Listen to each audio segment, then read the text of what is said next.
What I want to go over today really quick is you're cold, you want to be warm, you need to start a fire, but you didn't think it through, you don't have a lighter, let's pretend you don't have anything. What are you going to do?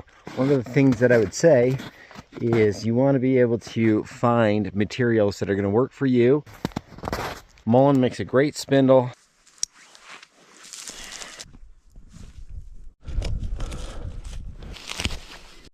Essentially a bird's nest.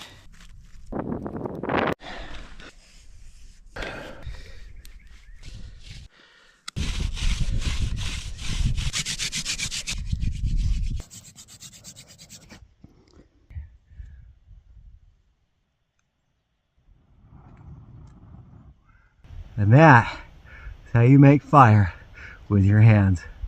See you guys next time on Hunt, Gather, Survive.